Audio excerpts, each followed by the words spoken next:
But Baylor coach Scott Drew joins us now. And Coach, Foster is open. You've got the new arena. It is something that you have wanted, I think, pretty much since the day you got here, is to create an environment that is loud, that is, I look at the stadium and it feels like a combination of a lot of great venues across, like the Pit or Indiana or all these different places. You've got features in it that all came from that. Does it feel like you maybe, short of building it brick by brick yourself, built this stadium? Well, it's amazing. And the credit, first of all, goes to President Livingstone and Mac Rhodes for being able to get it done in 20 months. And the design, Mac Rhodes was part of Houston's new arena. And I think he was able to take what he liked from there, make some additions and things he had changed.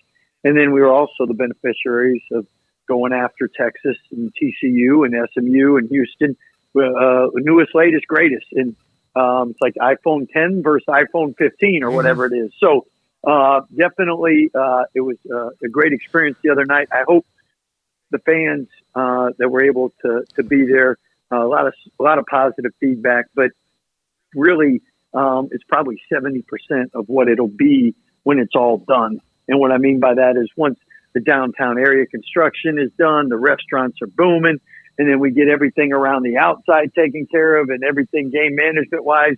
We get a little time to work on some things. I mean, it's unbelievable right now, and it's only going to get better. Coach, what do you? It's kind of like you go to an amusement park of like, where do you go first, or the mall, or something like that. But where did your eyes and interest kind of go initially with walking into the arena? I know you've visited and kept up to date with everything, but where was your interest level initially with checking all the things out? Well, there's only one area done, and that's the arena. So that's the area. everything else, we're still working on.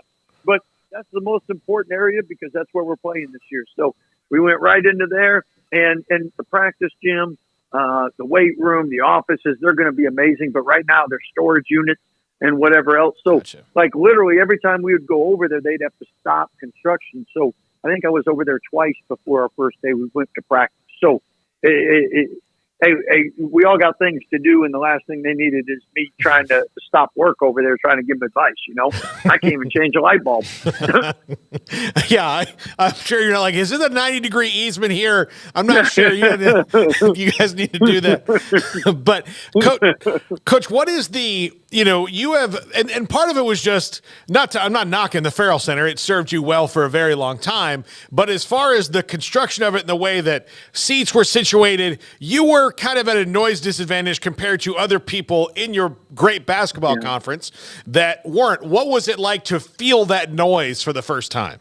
You know what? It felt like the arenas we've been playing in, to be honest. And the only difference is some of the things we have now are obviously in the green and gold are better color than everyone else has. Mm-hmm. But I think the modern technology just makes it better. And you look at it like, the flip telephones were good, but they're better than the landlines. And then the BlackBerries were good, but the iPhones are better. I mean, everything. So like you look, the Farrell was awesome in its time, and everyone in Texas figures better. We all made big arenas, and then we all figured out with TV games and people having nice weather to choose other options. You need smaller, and I think it goes back to Gonzaga and Duke have had two of the best home court advantages. Small venues that are packed each and every night. It's hard to get a ticket. And again, just think you're a player. You walk out half empty arena. You walk out packed arena. I mean, there's a big difference in it, and crowds have such an impact. Why it's so tough to win on the road. You see scores, and you're like, how'd they lose? Our sport is the toughest because of proximity, loudness, and again, it's only going to get better. I mean, as we figure things out and things go smoother, and they did an amazing job for the first night, don't get me wrong. But it's like when you move into a house, you fix it up and you make it better and better and better. So it's truly going to be one of those places. I played at Texas one time, and I had a headache for 2 days after because my ears were still ringing. And my point is, like, I know some fans don't want it real loud. The louder it is, the less coaches can communicate, the less players can communicate, and the more it helps the home team. So please don't earplugs, do what you got to do, but the louder it is, the better for us. Coach, this last couple of weeks stretch, you had a couple of losses against some very good teams there in Michigan State and Duke. Heading into Christmas break, come out on the other side of that, or I guess right before that, the win over Mississippi Valley State, heading to Christmas and then come out of the other side and then beat Cornell the other night, as we've been talking about. Now Big 12 plays looming, but as far as, just these last couple of weeks stretch, dealing with a couple of tough losses, rebounding with a couple of wins, just sort of how do you feel like these last couple of weeks as far as the growth process for this particular team have gone for you? Great questions. Well, let's start with, first of all, playing in Detroit against Michigan State. I don't know if there's 15 or 18,000 fans, but that's a road game, and that's a tough environment, and it's hard to win on the road. And we learned a lot. We really improved, and that's why we were much better against Duke, even though there's 18,000. We had a great turnout, but 15,000 were Duke fans. It was a home court advantage for Duke, and it was a great environment for us because that's what you're going to face in Big 12 play. And you want, if you're going to take losses, which you look at the top 25, most teams in the men's side got 2 and 3 and 4 losses because people are playing better opponents and the parity makes it such. But hopefully we are a better team because of those 2 losses. I think it showed against Cornell and Mississippi Valley State. Hopefully it shows against Oklahoma State. I just saw 11 of the top 14, I don't know what it was, top 70 net ratings is all Big 12. I mean, again, number 1 conference in the country. Why? Is because not 1 or 2 teams, it's top to bottom, the overall depth of the league. And unfortunately, some of the teams like West Virginia is a better team now that they've gotten some guys. And once they get the big guy back, Oklahoma State had a guy out, Bryce Thompson, who's been in the Big 12 as long as some of those football guys you were naming. So the teams that maybe started out slow, a lot of them are much better than they were now. So again, 1-2 possession games, and that is the home court going to make it where you never lose? No, but I can tell you, if everything was the same, we're going to win a lot more in the Foster Pavilion over 10-year span than we would in the Farrell Center based on the crowd helping. How is it going to be different? I mean, you still have some teams you're going to get to play twice, but you guys have been used to the full round robin for a long time, and now there's going to be a couple teams in your schedule that you see, and then you don't necessarily get to see them again, which sometimes is good and sometimes is bad. Sometimes you want that next shot at them, especially if you lost, you want to get them back for it. How weird is that going to be? Well, every coach would rather have it equal. And if that's play everyone once, if it's play everyone twice, but with the power conferences dwindling in numbers, you can't play. Otherwise, we'd have to have 40 games to do that. So it is what it is. But that's where a lot. Sometimes you play a new team and you walk out, and the next time you play them, you're so much better prepared. You won't have that opportunity now. You have to be on point that first game, because you might not get a second chance. And then let's face it, some teams are great on their home court and not very good on the road. You draw them at their place. That's different than if you draw them at your place. So, I mean, that all goes into account. And there's in football, we've seen it for years in different conferences. Your schedule determines who has the best chance to make the playoffs a lot of times. Coach, you've got a really deep team this year. A lot of guys have contributed to you early on. I know that you get a rotation that maybe sometimes goes down to like 8 guys, really, maybe like a 9th. But is this a team that maybe you could play 10 or 11 pretty comfortably for longer stretches during the conference season?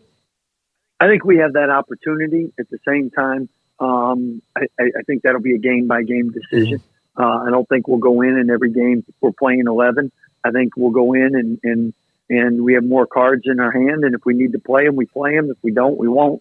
But I think everyone knows through the Big 12, you're going to have some good games, some bad games, but you're probably going to have foul trouble, and you're also probably going to have injuries. And that's where more cards in the deck always helps. All right, Garrett, our producer, wants me to ask you, who has a better jumper, you or Bill Gates? I can tell you who's cost more.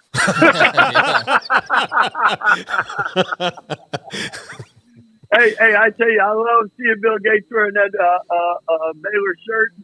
I hope we get him a bunch more Baylor gear, and I hope he becomes a Baylor fan because I know, especially nowadays with NIL, I need to be talking to Bill Gates.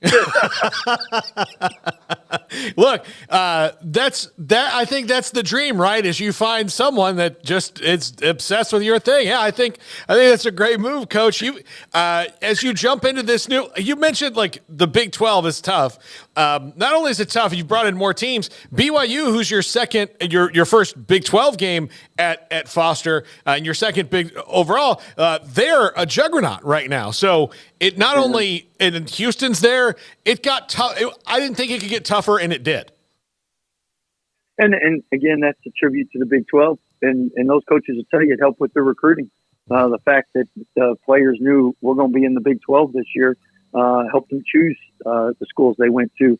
And at the end of the day, it's great facilities, great fan support, outstanding coaches across the board in the Big 12. You're not going to out-coach people.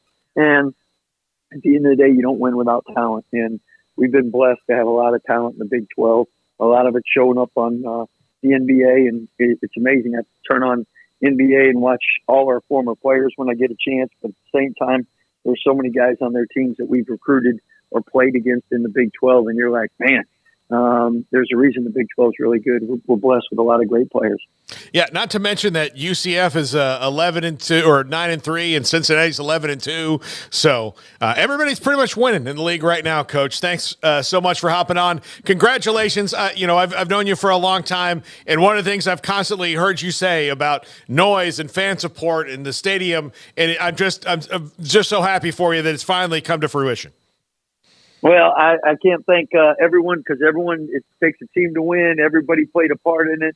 And I said this even in the post game, but I mean, if you're not a Baylor basketball fan and you have the pavilion, you're going to have some concerts, and the downtown market area is going to be much better off because of it. Everybody benefits, everybody wins. So can't thank everyone enough. Thanks, Coach. We'll talk to you soon. Thank you, guys. Scott Drew, national championship winning coach, and I'll tell you this, a very good Connect Four player. Yeah.